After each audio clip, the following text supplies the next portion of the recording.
big is God? What does God own? What did God create?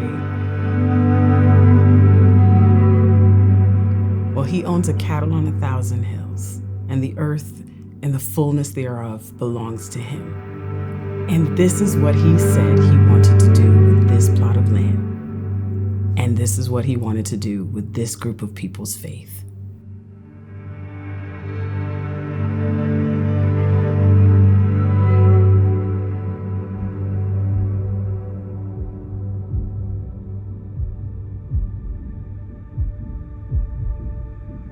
The building of Bethel has housed life-changing moments for me.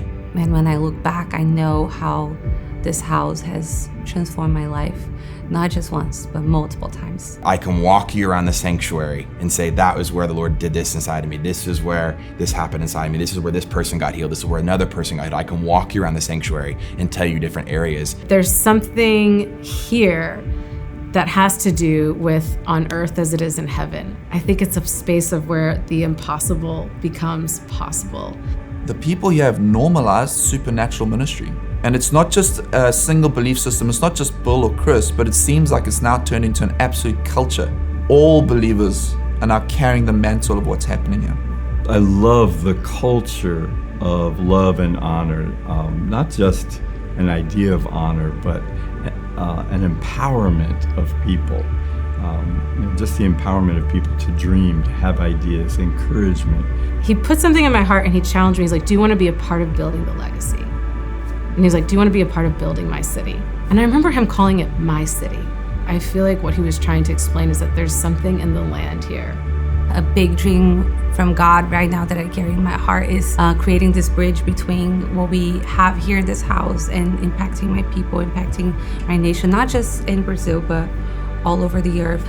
Chris has talked about how we were an international movement, and I feel like now we're becoming more and more a multicultural movement where we're not just inviting the nations in, but we're actually impacting the nations, and we're letting the nations impact us as well.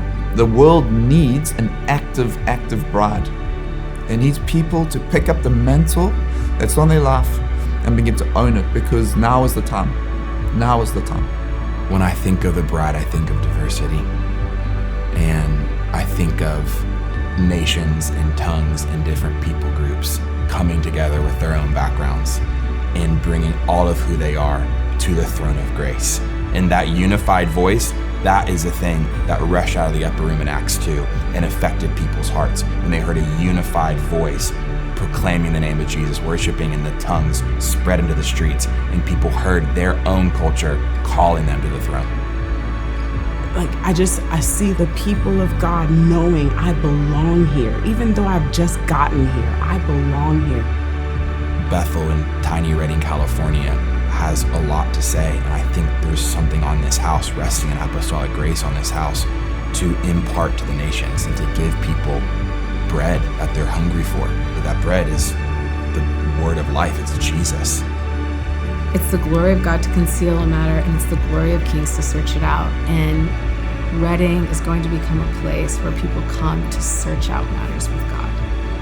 I want to see people all over the world catching a hope that this could happen to me. I could see these miracles in my lifetime. I think in this practical way, if we can steward something this lofty, then it gives us a little glimpse into spiritually what we've been given to steward.